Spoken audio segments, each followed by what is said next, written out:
Hi guys, today I am going to discuss about the personal construct theory. The word construct here is defined not as an event but how we construe the event. In psychology, a construct is a skill attributed or ability that is based on one or more established theories. The personal construct theory was founded by George Kelly. George Kelly was born on Perth, Kansas, USA on April 28, 1905. His early education was in one-room schoolhouse and was tutored by his parents. He finished college with a degree in physics and mathematics and engineer and social problems. He enrolled in the University of Kansas MA program in educational sociology and labor relations. And then in 1929, he exchanged scholar at the University of Edinburgh, Scotland, and he studied psychology in Iowa State University, clinical psychology and traveling. George Kelly worked closely with Sir Godfrey Thompson. Sir Godfrey Thompson was an English educational psychologist.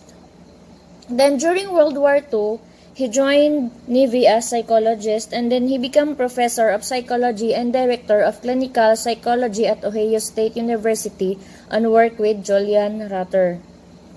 They developed a clinical psychology program. And then in his 19 years at Ohio State, his theory of personality was refined and tested. And George Kelly was died on March 6, 1967. Kelly believed that all human beings can develop their own theory which allow them to anticipate in future events accurately. It is like making decisions and choosing alternative actions. More valid information about the person could be discovered if the person unravel himself. So, George Kelly devised the role construct repertory test or REP test.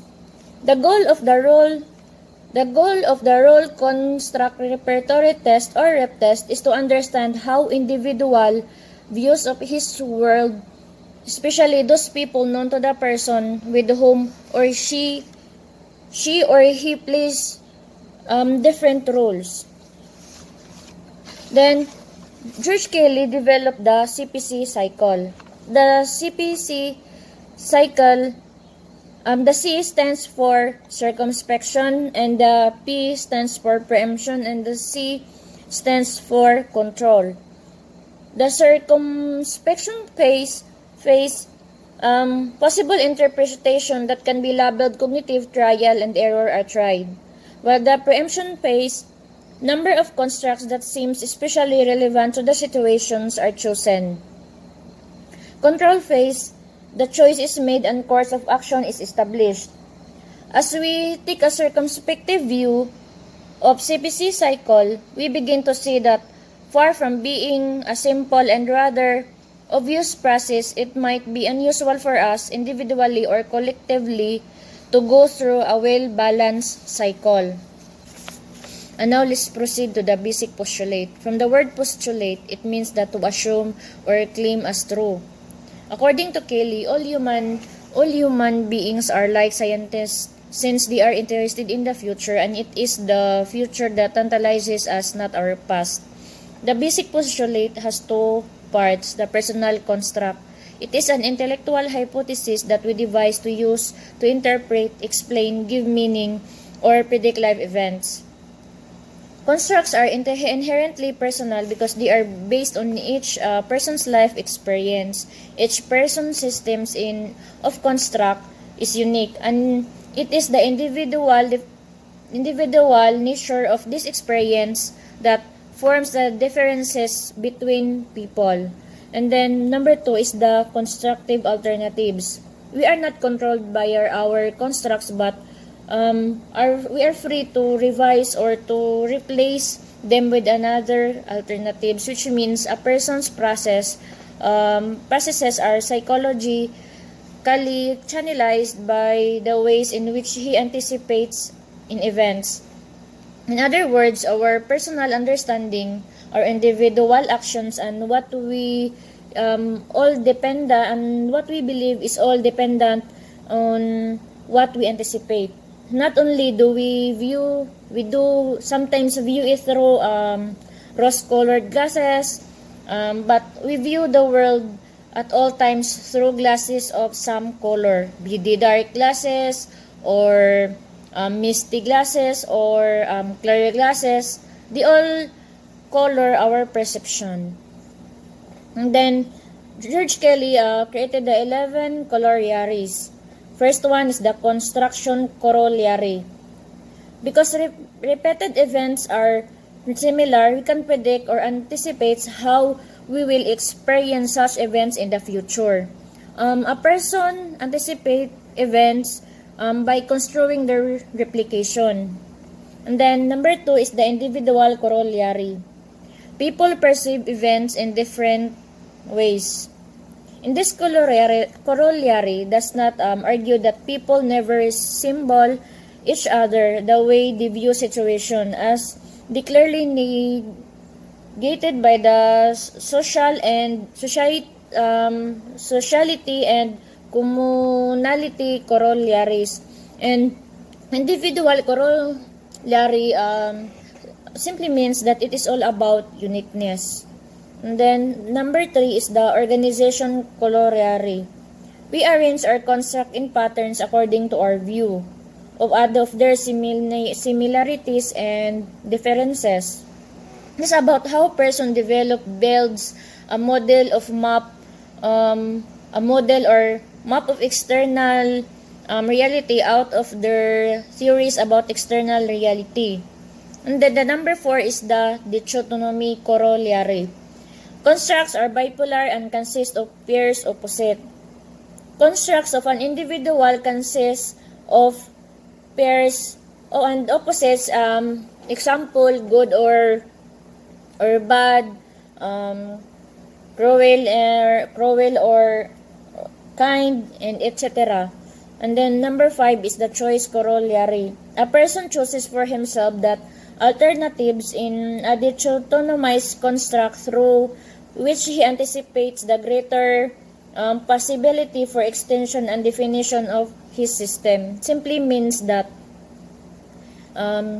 each person chooses the construct to be added to his personal map of reality, and that means which enable the map of reality to grow and become a more accurate representation of external reality.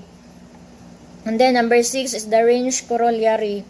A construct is a convenient for the anticipation of a finite range of events only. When we cannot consume an event, we experience anxiety. And then number 7 is the experience corollary.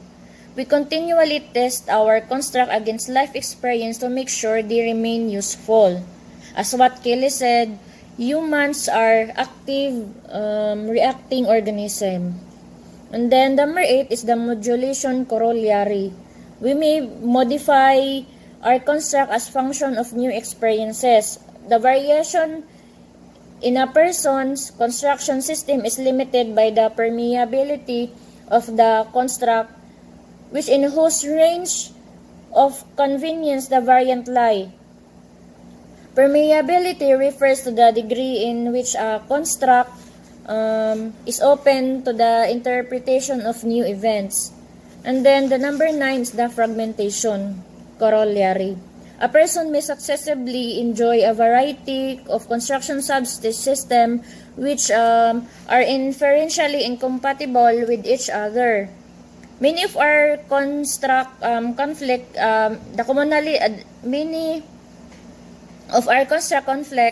with one another. We can be inconsistent with ourselves. This may be dedicated by different context and roles. And then number 10 is the communality corollary. To the extent that one person employs construction of experience which is similar to that employed by another, his psychological processes is similar to those of other person. The commonality corollary is all about learning. Kelly is saying that we are not similar because we behave the same way, though clearly we do often behave the same way for different reasons. He also said that we are not similar because we had the same or similar experience. Though obviously there is a relation between the more experience we have in common than our similarity. It is not one-to-one. And then the last one is the socially corollary. It means that we try to understand how other people think and predict what they will do, and we modify behavior accordingly. The socially corollary adds a further layer of interpretation when people are involved.